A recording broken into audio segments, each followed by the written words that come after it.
계시록입니다. 계시록 15장 1절부터 봉독하도록 하겠습니다. 계시록 15장 1절입니다. 또 하늘에 크고 이상한 다른 이적을 보니 일곱 천사가 일곱 재앙을 가졌으니 곧 마지막 재앙이라. 하나님의 진노가 이것으로 마치리로다.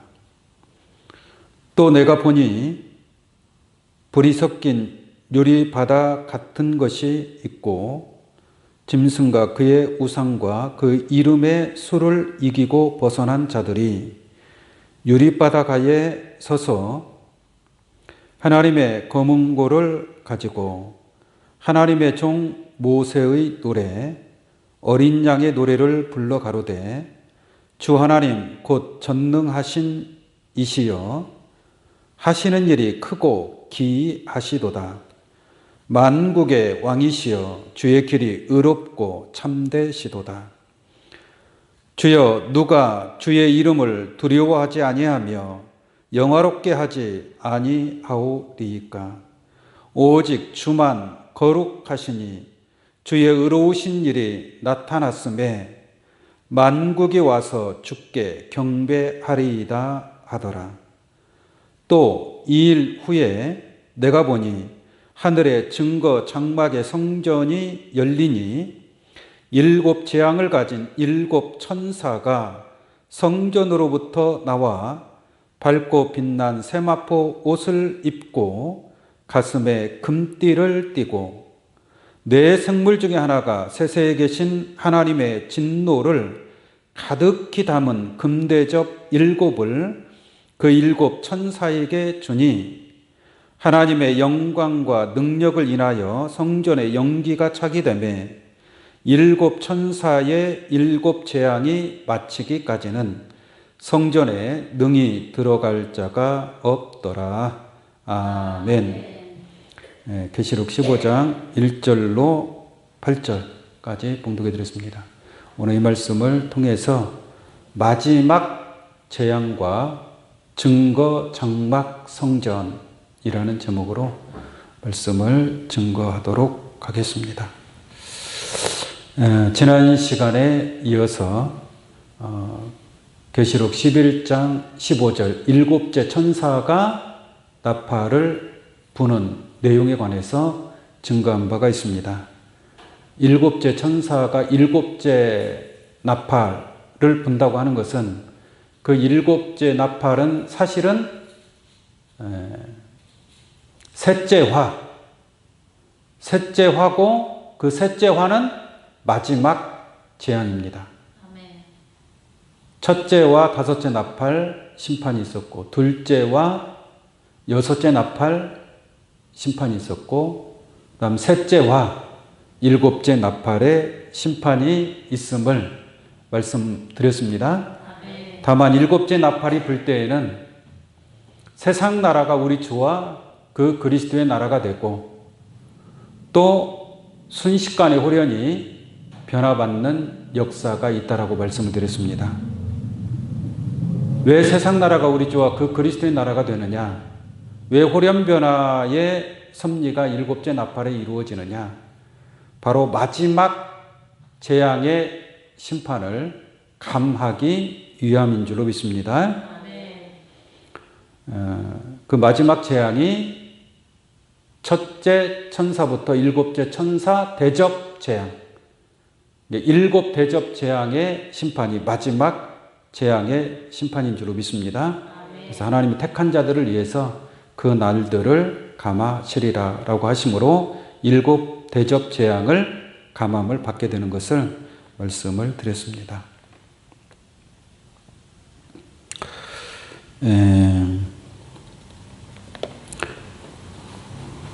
계시록 15장 1절 한번 보도록 하겠습니다. 1절.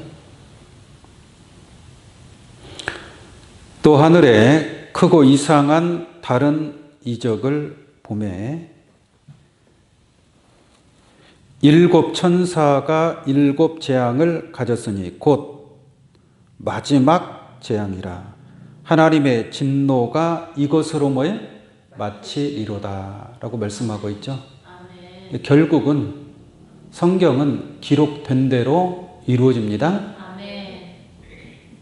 1.1획도 패하지 아니하고 기록된 대로 이루어집니다. 그러므로 마지막 재앙, 7 천사의 7 대접, 마지막 재앙으로 말미암아 하나님의 진노의 심판이 완성이 된다라고 말씀을 드립니다. 하나님의 심판이 첫째 인부터 심판이 시작된 거예요. 첫째 인부터 6째 인까지.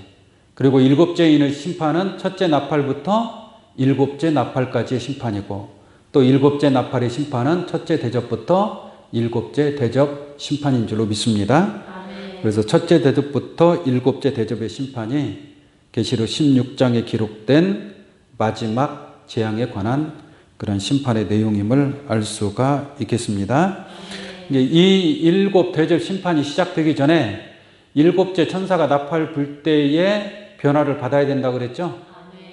변화를 받을 때는 7째 천사가 나팔 불 때 고린도전서 15장 51절 말씀과 같이 마지막 나팔 불 때 순식간에 호련히 다 변화하리니 라고 말씀하고 있는 줄로 믿습니다. 그때 변화받을 사람들은 7째 나팔 불 때에 변화를 받게 되는 줄로 믿습니다. 만약에 그때 변화를 받지 못하면 그 이후에는 변화 받을 수 있어요, 없어요? 그 이후에는 변화를 받을 수가 없습니다. 변화 받는다라는 내용이 기록되어 있지를 않아요. 그래서 이 변화가 이루어지고 그 다음에 첫째 나팔부터 7째 대접의 심판이 이루어진다라는 것을 말씀을 드립니다. 근데 지금까지 호련 변화를 받은 사람이 한 사람이라도 있어요? 없죠. 만약에 7째 나팔이 불었다라고 말은 하면서 또 대접 심판이 끝났다라고 말은 하면서 변화받지 못한 자들은 그것은 진리가 아니고 비진리, 거짓이라고 말씀드릴 수밖에 없습니다. 자, 그러면 7 천사의 7 재앙, 마지막 재앙에 관해서 보도록 하겠습니다. 1절 다시 한번 보겠습니다. 또 하늘에 크고 이상한 다른 이적을 보매. 그 전에도 하늘에 이적이 있었다는 얘기죠. 근데 그 이적과는 다른 이적, 다른 이적이 있었다라는 것을 알 수가 있겠습니다. 계시록 12장 어떤 이적이 있었는가 한번 볼게요. 계시록 12장 1절 하늘에 큰 이적을 보이니. 여기서도 하늘에 이적이 나타나죠. 하늘에 이적이 나타나는데 해를 입은 한 여자가 있는데 그 발 아래에는 달이 있고 그 머리에는 12별의 면류관을 썼더라 라고 말씀하고 있습니다. 이것이 뭐예요? 하늘에 큰 이적이다 라고 말씀하고 있는 거예요. 또 이적이 또 있습니다. 3절 볼게요. 하늘에 또 다른 이적이 보이니 보라 한 큰 붉은 용이 있어 머리가 7이요 뿔이 10이라 라고 말씀하고 있습니다. 그러니까 한 여자 발 아래는 달이 있고 12배 면류관을 쓴 여자가 있는 반면에 또 7머리 10뿔 달린 한 큰 붉은 용이 출현하고 있음을 알 수가 있겠습니다. 그러한 이적이 있는데 다시 오늘 본 말씀 보겠습니다. 15장 1절 또 하늘에 크고 이상한 다른 이적을 보매. 그러므로 이 이적은 그 전에 앞서 있었던 이적과 다른 이적이다 라고 말씀을 드리고 크고 기이한 다른 이적을 보게 되는 줄로 믿습니다. 그 이적은 어떤 이적이냐? 계속 보겠습니다. 7 천사가 7 재앙을 가졌으니 곧 마지막 재앙이라. 하나님의 진노가 이것으로 마치리로다 라고 말씀하고 있습니다. 계시록 15장 7절 한번 볼까요? 7절 네 생물 중에 하나가 세세에 계신 하나님의 진노를 가득히 담은 금대접 7을 일곱 천사에게 주니라고 말씀하고 있죠. 그러니까 일곱 대접, 그 심판의 금 대접을 일곱 천사는 네 생물 중에 하나로부터 받게 되는 것입니다. 그 다음에 이제 심판을 하겠죠. 8절 한번 보겠습니다. 하나님의 영광과 능력을 인하여 성전의 연기가 차게 되매 일곱 천사의 일곱 재앙이 마치기까지는, 일곱 천사의 일곱 재앙, 마지막 재앙이잖아요. 그 재앙이 마치기까지는 성전에 능히 들어갈 자가 있어요, 없어요? 없더라 라고 말씀하고 있습니다. 그러므로 일곱 천사의 일곱 재앙이 완전히 끝나기 전까지는 성전에 들어갈 자가 없다. 하나님 앞에 나아갈 자가 없다. 곧 하나님의 나라에 들어갈 자가 없는 줄로 믿습니다. 지금 하나님 나라에 들어간 자가 있어요? 없습니다. 없는 거예요. 계시록 16장 17절 한번 보겠습니다. 16장 17절. 일곱째가 그 대접을 공기 가운데 쏟음에, 이게 일곱째 천사를 얘기하는 겁니다. 천사가 대접을 공기 가운데 쏟음에 큰 음성이 성전에서 보좌로부터 나서 가로되 되었다 하니 번개와 음성들과 내성이 있고 또 큰 지진이 있어 어찌 큰지 사람이 땅에 있으므로 이같이 큰 지진이 없었더라.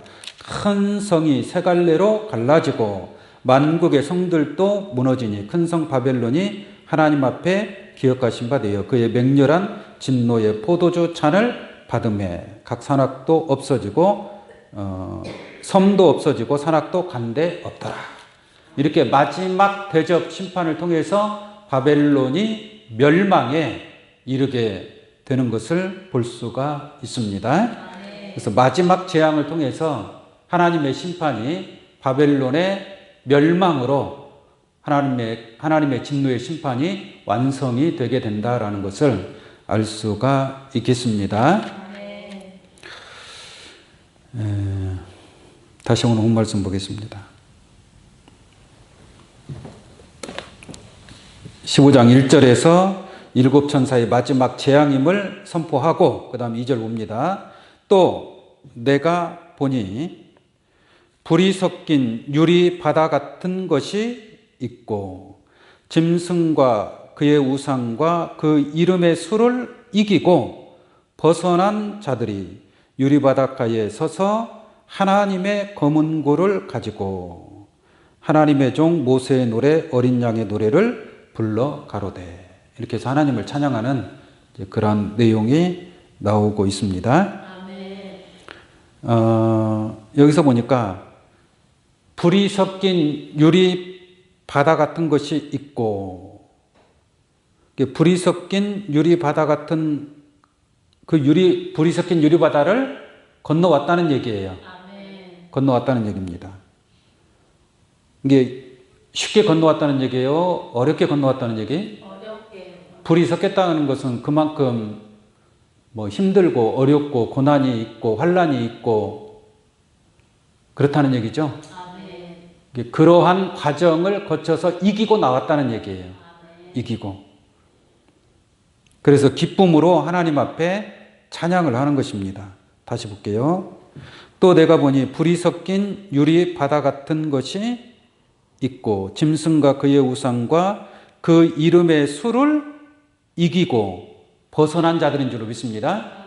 이게 짐승과 우상의 환난과 핍박이 있었지만 그 모든 것을 믿음으로 말씀으로 이기고 벗어난 자들이니까 기뻐요, 안 기뻐요? 기쁘죠. 그래서 불이 섞인 유리바다를 건너왔다라고 그렇게 표현하고 있습니다.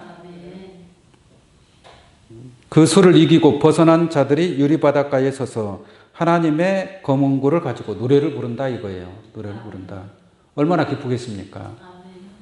이것을 갖다가 하나님의 종 모세의 노래 어린 양의 노래를 불러 가로되, 이게 불이 섞인 유리바다를 건너온 자들이 이기고 벗어난 자들이 너무 기뻐서 노래를 부른다는 얘기예요.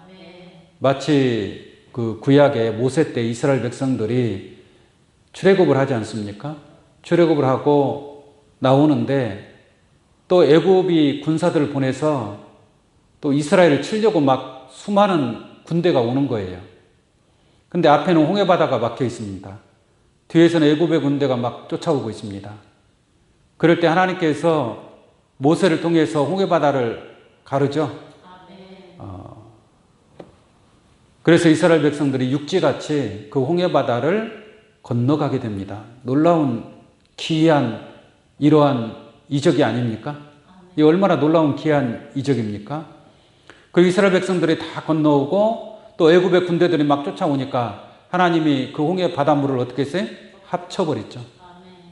그러니까 뭐 다 수장돼서 죽을 수밖에 없겠죠. 이제 그 광경을 본 이스라엘 백성들, 그 바다를 보니 수많은 군대들이, 애굽의 군대들이 다 죽어 있으니까요. 이건 하나님의 놀라운, 하나님의 살아계심과 또 하나님을 확신을 가지고 믿을 수밖에 없는 그 이스라엘 백성들이 그 홍해 바닷가에 서서 노래를 부른다는 얘기예요. 그 노래가 출애굽기 15장에 있습니다. 출애굽기 15장에.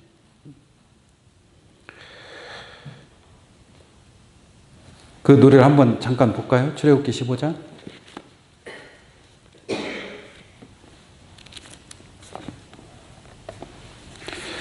출애굽기 15장이 되겠습니다. 15장 1절부터 볼게요. 이때에 모세와 이스라엘 자손이 이제 홍해바다를 건너고 난 뒤에 쉽게 말하면 이제 애굽의 군대로부터 구원을 받은 거죠. 구원을 받고 난 뒤에 이때에 모세와 이스라엘 자손이 이 노래로 여호와께 노래하니 일러스되 내가 여호와를 찬송하리니. 그렇게 하나님이 구원의 역사를 이루어 주셨는데 찬송이 안 나올 수 있어요?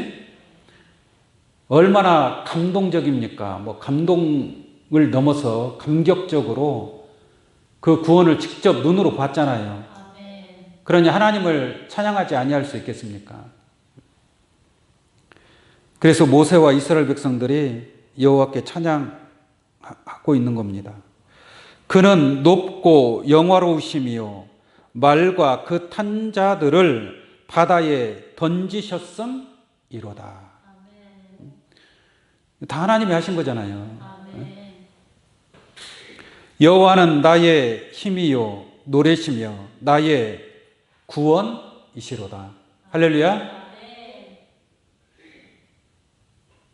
우리가 믿는 하나님이시여 구원이요 힘이요 우리에게 능력이 되시는 그러한 하나님이심을 알 수가 있습니다. 그는 나의 하나님이시니 내가 그를 찬송할 것이요 내 아비의 하나님이시니 내가 그를 높이리로다. 여호와는 용사시니 여호와는 그의 이름이시로다. 그가 바로의 병거와 그 군대를 어떻게 했어요? 바다에 던지신 거예요. 하나님께서 바로의 군대를 바다에 던져 수장시킨 겁니다. 그 택한 장군이 홍해에 잠겼고 큰 물이 그들을 덮으니 그들이 돌처럼 깊음에 내렸도다. 여호와여 주의 오른손이 권능으로 영광을 나타내시니이다. 여호와여 주의 오른손이 원수를 부수시니이다. 이와 같이 모세와 이스라엘 백성들이 노래를 부르는 거예요. 이 노래가 모세의 노래라고 하는 거예요. 모세의 노래. 홍해바다를 건너고 난 뒤에 부르는 기쁨과 감격적인, 그렇지 않습니까? 홍해바다가 앞을 막고 있고 뒤에서는 애굽의 군대가 죽이려고 쫓아오는데 하나님께서 그렇게 꽉 막힌 곳에서 길을 열어주시는 하나님이시다라는 것을 알기를 원합니다. 근데 이러한 역사가 모세 때는 그림자적으로 보여준 역사예요. 그림자적으로 보여준 역사. 이 계시록의 섭리가 아버지 하나님께서 나타내고자 하는 그런 섭리인 줄로 믿습니다. 계시록 15장 3절을 한번 보겠습니다.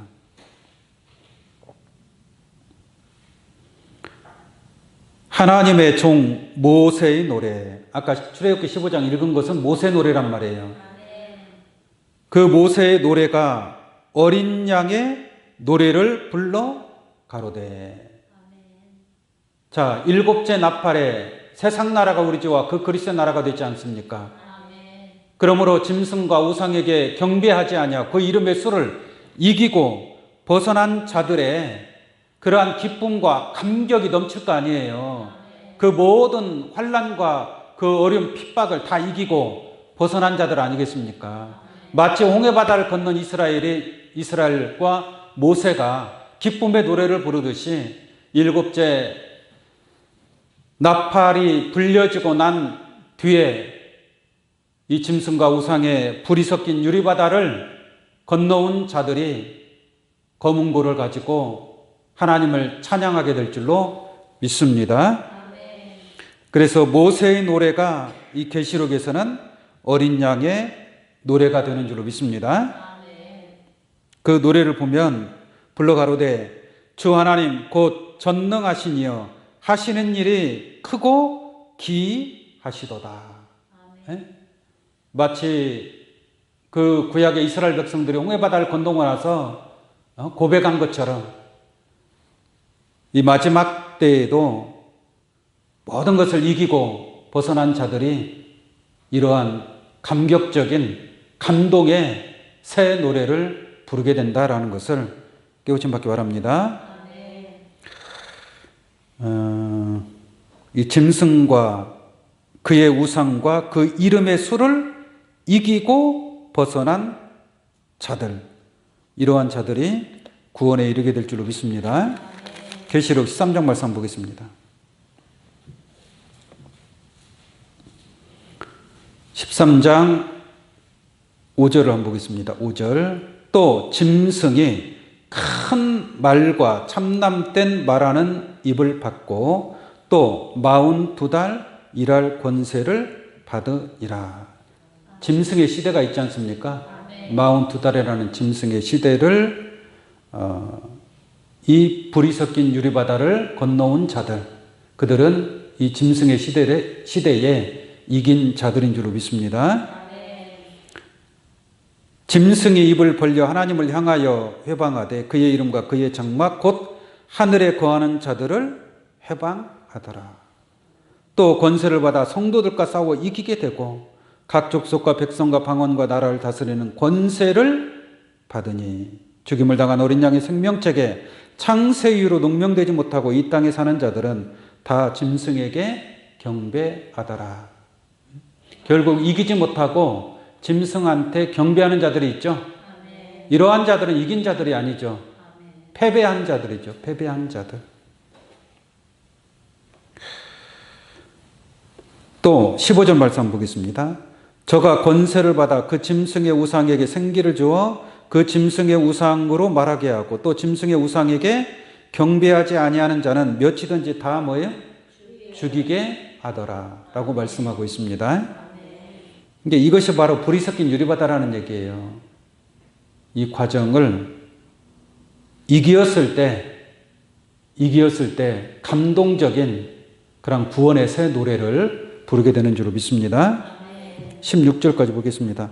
저가 모든 자 곧 작은 자나 큰 자나 부자나 빈궁한 자나 자유한 자나 종들로 그 오른손이나 이마에 표를 받게 하고 누구든지 이 표를 가진 자 외에는 배매를 못하게 하니 이 표는 짐승의 이름이나 그 이름의 수라. 지혜가 여기 있으니 총명 있는 자는 그 짐승의 수를 세어보라. 그 수는 사람의 수니 666이니라 라고 말씀하고 있습니다. 이와 같은 이 짐승의 시대에 짐승과 우상에게 경배하지 아니하고 그 이름의 수를 이기고 벗어난 자들이 어린 양의 노래를 부르는 그러한 검은고, 하나님의 검은고를 가진 자들이다 라고 말씀을 드릴 수 있습니다. 계시록 15장 2절 후반절 한번 보겠습니다.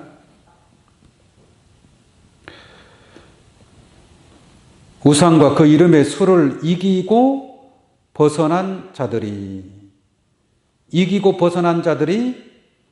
유리 바닷가에 서서 하나님의 검은 고를 가지고 라고 말씀하고 있죠. 그러니까 하나님의 검은 고를 가지고 있어야 그런 감동적인 심금을 울리는 노래가 나올 것 아니겠습니까? 검은 고가 없으면 그런 감동적인 노래가 나올 수 있어요? 없다는 얘기죠.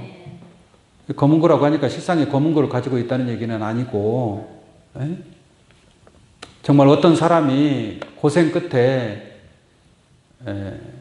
정말 세상이 알아주는 그런 엄청난 일을 눈물로써 이룬 자가 있다면 그 이루었을 때 그 사람은 얼마나 감격적이겠습니까? 얼마나 기쁘겠습니까? 그 사람이 검은 고를 가지고 있는 거예요. 그러니까 영적으로도 신앙적으로도 보면은 그 짐승과 우상 경배하지 아니하고 이마손에 그의 표를 받지도 않는 그 불이 섞인 뜨거운 고난과 환난에 그 모든 것을 참고 견디고 이기고 난 뒤에 이제 구원의 확정이 이루어졌으니 얼마나 기쁘고 즐겁냐 이거예요. 홍해바다를 건넜을 때 막상 그 현장에 있어서 봐요. 얼마나 기쁘겠습니까? 그러한 자들이 검은 고를 가지고 있는 거예요. 그 검은 고를 가지고 있는 자들이 검은 고로 노래를 부르게 될 줄로 믿습니다. 짐승과 우상에게 경배해버린 자들, 짐승에게 머리를 조아리고 세상의 머리를 조아리는 자들이 무슨 감동적인 검은 고의 그런 노래를 부를 수 있겠습니까? 그래서 이 검은 고 가진 자에 관해서 계시록 5장 8절 한번 보겠습니다. 계시록 5장 8절.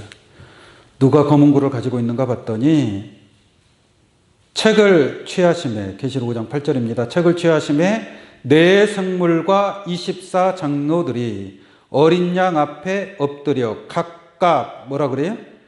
검은 고와 향이 가득한 금대접을 가졌으니 이 향은 성도의 기도들이라 그랬죠? 이게 네 생물과 24장로들이 검은 고를 가지고 있다 이 말이에요. 검은 고를 가지고 어떻게 합니까? 9절에 가서 새 노래를 노래하여 가로되. 노래가 나오죠? 근데 네 생물과 24장로들은 어떻게 해서 검은 고를 가지게 되느냐? 7절을 보세요. 7절. 어린 양이 나와서 보좌에 앉으신 이의 오른손에서 뭐하라 그래요? 책을 취하시니라. 원래 보좌에 앉으신 하나님의 오른손에 책이 있었거든요. 이 책을 누가 펴며 누가 보겠느냐. 이게 펼자가 하늘 위에도 없고 땅 위에도 없고 땅 아래에도 없다라고 얘기합니다. 그러나 장로 중에 하나가 말하기를 유대 지파의 사자 다윗의 뿌리가 이겼으니 이 책과 그 일곱인을 떼시리라. 유대 지파의 사자 다윗의 뿌리는 예수님이란 말이에요. 그 책이 펴지려면 보좌에 앉으신 하나님의 손에서 책이 누구한테로 와야 돼요? 예수님께로 어린 양한테 와야 된단 말이에요. 어린 양한테 와야 책이 펴지고 구원의 역사가 이루어지는 줄로 믿습니다. 그러니까 네 생물과 24장로들이 어린 양이 하나님으로부터 책을 받는 거예요. 그로 말미암아 구원의 섭리가 펼쳐지게 될 줄로 믿습니다. 너무 기쁜 이 네 생물과 24장로들인 거예요. 그러니까 24장로들과 네 생물이 노래를 부르는 겁니다. 이제 비로소 하나님의 역사가, 구원의 역사뿐만 아니라 심판의 역사가 이루어짐을 말씀하고 있는 줄로 믿습니다. 그래서 책을 가지시고 그 인봉을 떼기에 합당하시도다. 그 책을 통해서 책을 펴는 일과 인을 떼는 일이 있지 않습니까? 그래서 새 노래를 노래하여 가로되 그 인봉을 떼기에 합당하시도다. 그 다음 뭐라고 했습니까? 일찍 죽임을 당하사 각 족속과 방언과 백성과 나라 가운데서 사람들을 피로 사서 하나님께 뭐예요? 드리시고.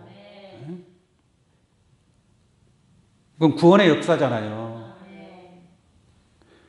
하나님께 드리시고 저희로 우리 하나님 앞에서 나라와 재상을 삼으셨으니 저희가 땅에서 왕노릇 하리로다. 이 구원의 섭리가 어린 양이 보좌에 앉으신 오른손에 책을 취하심으로 이러한 구원의 역사가 이루어지니 너무 기쁘고 즐겁고 또한 감동적으로 내생물과 이사장로들이 이와 같이 노래를 부르게 된다라는 것을 깨우침 받을 수 있는 줄로 믿습니다. 계시록 오늘 본문 말씀 보도록 하겠습니다. 오늘 본문 말씀 2절 다시 봅니다. 또 내가 보니 불이 섞인 유리 바다 같은 것이 있고 짐승과 그 우상과 그 이름의 수를 이기고 벗어난 자들이 유리 바닷가에 서서 하나님의 검은고를 가지고, 이들이 바로 하나님의 검은고를 가진 자들인 줄로 믿습니다. 하나님의 검은고를 가지고. 또 계시록 14장에도 보면은 14장 한번 볼까요? 14장 2절 보겠습니다. 내가 하늘에서 나는 소리를 들으니 많은 물소리도 같고 큰 뇌성도 같은데 내게 들리는 소리는 무슨 소리? 검은고 타는 자들의 그 검은고 타는 것 같더라. 이 검은고 소리는 하늘의 소리인 줄로 믿습니다. 하늘에 속한 자의 소리입니다. 그 검은고로 노래를 부르는 자들이 바로 3절입니다. 3절. 저희가 보좌와 내생물과 장로들 앞에서 새 노래를 부르니 땅에서 구속함을 얻은 14만 4천인 밖에는 능히 이 노래를 배울 자가 없더라. 아멘. 14만 4천인이 하늘의 검은고를 가진 자들이다라고 말씀드릴 수 있겠습니다. 아멘.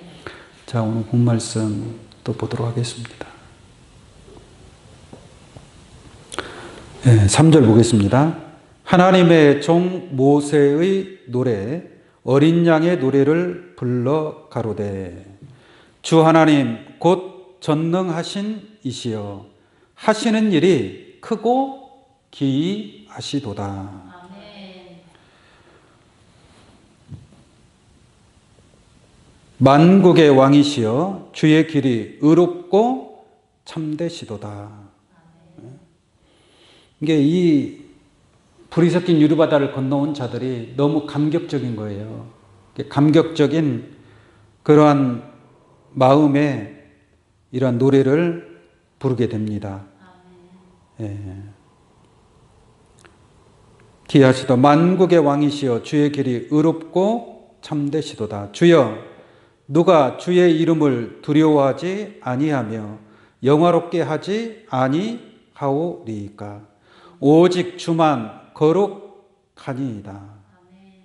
주의 의로우신 일이 나타났음에 만국이 와서 주께 경배하리이다 하더라 라고 말씀하고 있습니다. 이때에 이게 지금 7 대접의 심판이 있기 전에 있는 내용이 되겠습니다.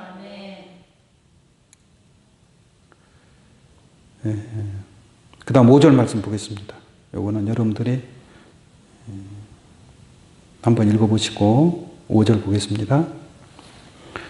또 2일 후에 내가 보니 하늘의 증거 장막의 성전이 열리며. 뭐가 열린다고요? 증거 장막의 성전. 네, 증거 장막의 성전이 열리며 7 재앙을 가진 7 천사가 성전으로부터 나와 맑고 빛난 세마포 옷을 입고 가슴에 금띠를 띠고 네 생물 중에 하나가 셋에 계신 하나님의 진노를 가득히 담은 금대접 일곱을 일곱 천사에게 주니 라고 말씀하고 있습니다.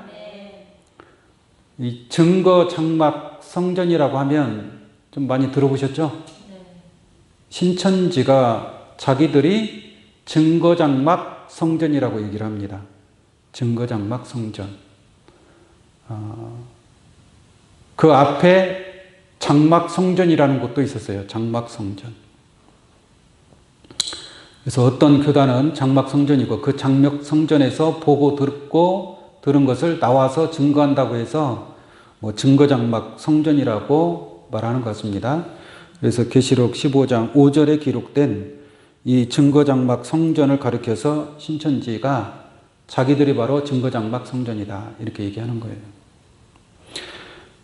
그러면 이 증거 장막 성전이 열려야 일곱 천사가 나오고, 그죠?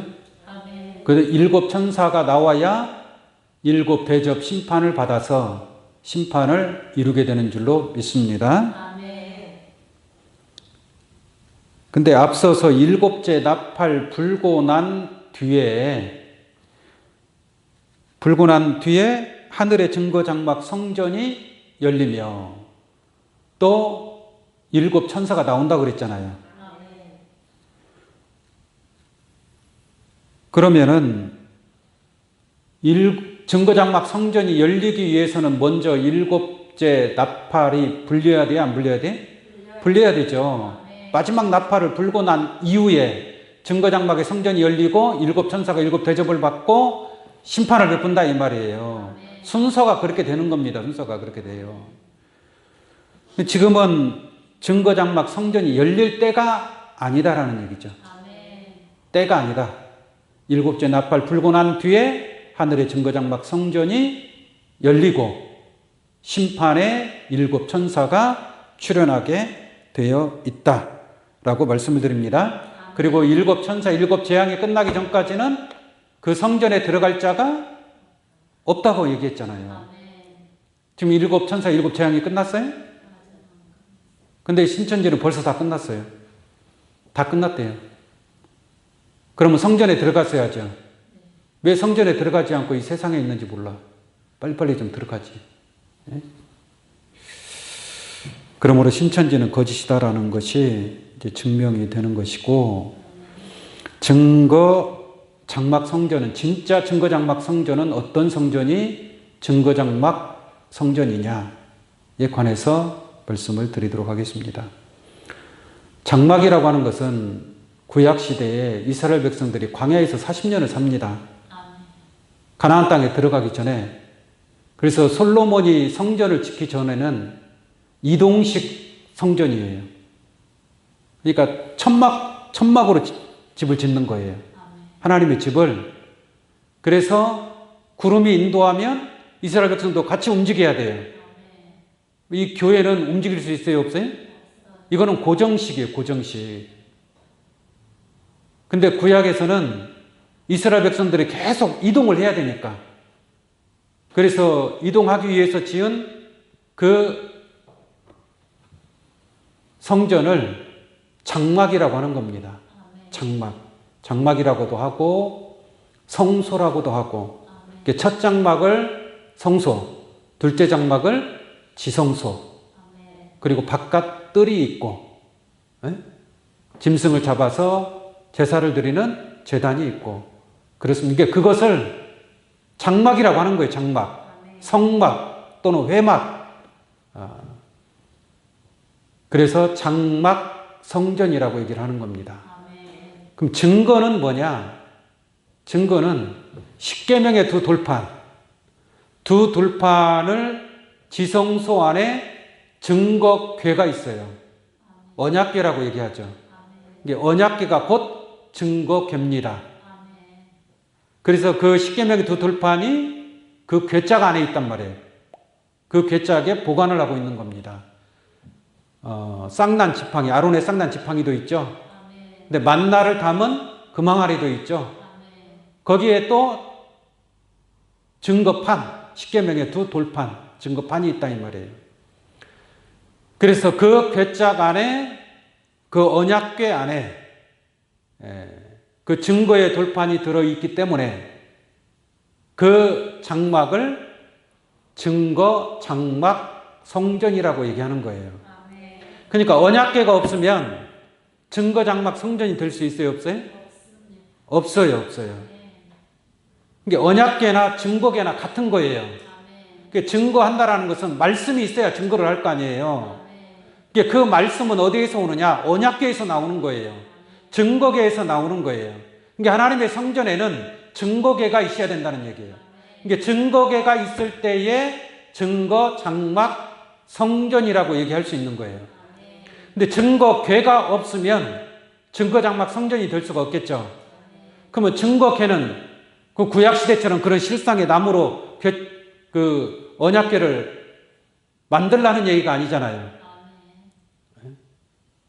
구약에는 그 십계명 두 돌판이 증거의 말씀이었지만 이제는 이 마지막 때에 이 증거 장막 성전이라는 것은 구약으로 보자면 증거의 그 궤, 언약궤 있는 곳이 증거 장막 성전이라고 말씀을 드릴 수 있습니다. 근데 신약에 와서 예루살렘 성전이 있었지만 그 성전을 헐라 내가 3일 만에 다시 세우리라 그랬잖아요. 그건 육신적인 건물 성전을 얘기하는 게 아니잖아요. 이게 예수님 자신이 성전인 줄로 믿습니다. 그러므로 예수님으로부터 뭐가 나오는 거예요? 언약의 말씀이 나오는 거예요. 이게 예수님 자신이 언약궤라는 얘기예요. 하나님의 언약을 누가 받았어요? 예수님이 받았잖아요. 그러니까 그 언약의 말씀이 예수님 안에 있다. 그러므로 하나님을 증거하는 건 누구예요? 예수님이란 말이에요. 예수님. 예수님이 하나님으로부터 보고 들은 것을 증거하되 그랬죠? 증거하되 그의 증거를 받는 이가 없도다. 그러나 그의 증거를 받는 이는 하나님을 참되시다 하여 인쳤느니라. 그래서 예수님이 하나님을 증거하는 줄로 믿습니다.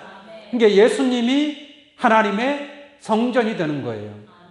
예수님이 하나님의 성전, 언약궤 있는 성전.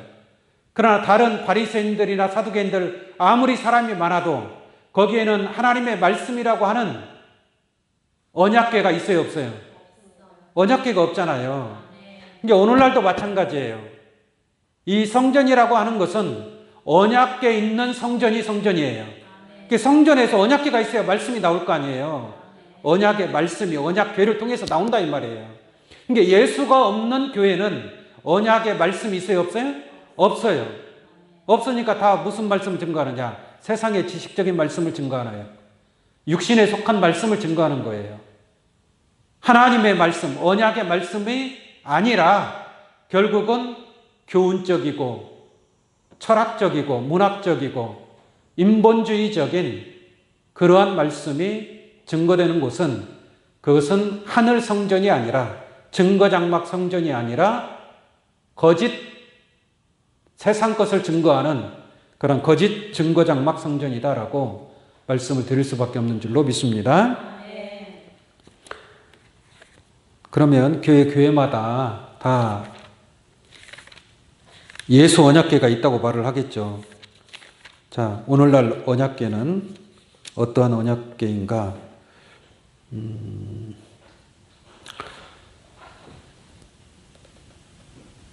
계시록 11장 19절 한번 잠깐 보겠습니다. 계시록 11장 19절. 지난 시간에 보신 말씀입니다. 이에 하늘에 있는 하나님의 성전이 열리니. 성전 안에 뭐가 있어요? 하나님의 언약궤가 있습니다. 그랬잖아요. 그러니까 하늘에 속한 하나님의 성전에는 하나님의 언약궤가 있어야 된단 말이에요. 언약궤가 있어야 구원의 말씀도 선포하고 심판의 말씀도 증거되는 거예요. 네? 그래서 번개와 음성과 내성과 지진과 큰 우박이 어디에 있는 거예요? 하나님의 성전에 보관되어 있는 줄로 믿습니다. 이게 언약궤를 통해서 나타나는 그러한 권능과 영광이다라는 것을 깨달을 수가 있습니다. 이와 마찬가지로 오늘날도 마찬가지입니다. 이게 언약궤 없는 성전, 증거궤가 없는 성전은 하늘에 속한 성전이 아니라 그냥 땅에 속한 성전이에요. 세상에 속한 성전이다. 하늘에 속한 성전에만이 하나님의 언약궤가 있다라는 것을 분명하게 말씀을 드립니다. 이게 예수가 없는 성전은 그건 하늘 성전이 아니라 그냥 육신에 속한 세상에 속한 성전이다. 이렇게 말씀을 드리는 거예요. 요한복음 16장 말씀 보겠습니다. 요한복음 16장 13절로 보겠습니다. 그러나 진리의 성령이 오시면 그가 너희를 모든 진리 가운데로 인도하리니. 보혜사 진리의 성령이 오시면 어떻게 해요? 모든 진리 가운데로 인도한다. 그러니까 그 언약의 말씀이 나온다는 얘기잖아요. 예수님이 언약궤인 것처럼 예수님은 하나님의 이름으로 와서 하나님으로부터 보고 들은 모든 것을 다 증거하는 자. 증거의 말씀이 나오잖아요. 그런 것처럼 예수님의 이름으로 오는 보혜사를 통해서 모든 진리 가운데 다 인도하는 줄로 믿습니다. 모든 진리 가운데 인도하시느니 그가 자유로 말하지 않고 오직 듣는 것을 말하시며 장래일을 너희에게 알리시리라. 그가 내 영광을 나타내니. 그가는 누구예요? 보혜사 진리의 성령인 줄로 믿습니다. 이게 보혜사 진리의 성령을 통해서 말씀을 들을 수 있는 거예요. 그게 하늘에 속한 성전이다라고 말씀드릴 수 있습니다. 계시록에서는 새 예루살렘이라고 얘기하는 거예요. 새 예루살렘. 자, 14절. 그가 내 영광을 나타내니 내 것을 가지고 너희에게 알리겠음이니라. 무릇 아버지께 있는 것은 다 뭐예요? 내 것이라. 예수님 것이다 이 말이잖아요. 그러니까 예수님이 하나님을 증거했단 말이에요. 3년 동안 복음을 전하는 것이 전부 다 하나님 것 가지고 증거했죠. 자기 것 가지고 증거했나요? 아니잖아요. 하나님으로부터 보고 들은 것을 그대로 증거한 줄로 믿습니다. 그래서 무릇 아버지께 있는 것은 다 내 것이라. 그러므로 내가 말하기를 그가 내 것을 가지고 너희에게 뭐예요? 알리리라. 여기서 그는 누구예요?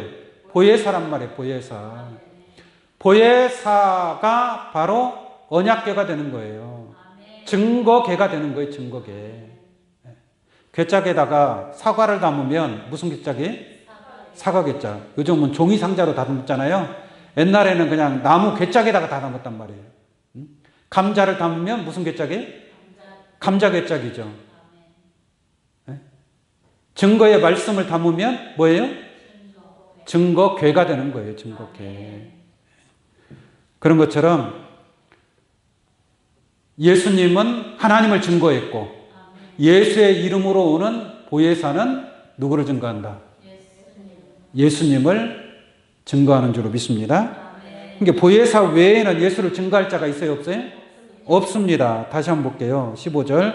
무릇 아버지께 있는 것은 다 뭐예요? 다 예수님 것이잖아요. 그러니까 예수님 외에는 증거궤가 있어요? 없어요? 없어요. 없어요. 언약궤가 없단 말이에요. 그러니까 언약궤가 없는 성전을 통해서는 하나님의 언약을 받을 수 있어요? 없어요? 못 받는 거예요. 못 받는 거예요. 그러니까 아버지께 있는 것은 다 내 것이라. 그러므로 내가 말하기를 그가 내 것을 가지고 그가 보혜사가 예수님의 것을 조금 남겨놓고 가져요? 다 가져요? 다 가지고 있는 거예요. 다 가지고. 그러므로 이 언약의 말씀을 가지고 있는 그 궤짝은 바로 이 마지막 때에는 보혜사인 줄로 믿습니다. 이게 보혜사 있는 성전이 증거 장막 성전이에요. 그러니까 보혜사가 누구를 증거하느냐? 예수를 증거하는 거죠. 마지막으로 하나만 더 보겠습니다. 계시록 19장. 계시록 19장 몇 절이냐? 10절 봅니다. 내가 그 발 앞에 엎드려 경배하리 하니 그가 나더러 말하기를 나는 너와 및 예수의 증거를 받은 네 형제들과 같이 된 종이니 삼가 그리하지 말고 하나님께 경배하라. 예수의 증거는 뭐라 그래요? 대언의 영이라 하더라. 이게 예수를 누가 증거하느냐? 대언의 영이란 말이 예수의 증거는 대언자가 누구예요? 보혜사란 말이에요. 이게 보혜사의 말씀이 대언의 영인 줄로 믿습니다. 그러니까 이 마지막 종말에 예수의 이름으로 오는 보혜사 있는 성전이 증거장막 성전인 줄로 믿습니다. 그 증거장막 성전을 통해서 일곱 천사의 일곱 대접 심판이 이루어진다라는 것을 분명하게 깨달을 수 있는 줄로 믿습니다. 오늘날 수많은 교회가 있고 수많은 성전이 있습니다. 그러나 증거의 말씀이 없는 이 계시록의 말씀을 진리로서 증거할 수 있는 그러한 증거계가 없는 곳은 증거장막 성전, 하늘에 속한 성전이 아니다라는 것을 분명하게 깨달을 수 있는 줄로 믿습니다. 하늘 성전에서 언약의 말씀으로 하나 되시고 참으로 검은고를 가진 불이 섞인 유리바다를 건너가 승리의 면류관을 쓸 수 있는 승리의 개성가를 부를 수 있는 귀한 여러분들 되시기를 예수의 이름으로 축원합니다. 감사합니다. 이상으로 말씀을 마치도록 하겠습니다.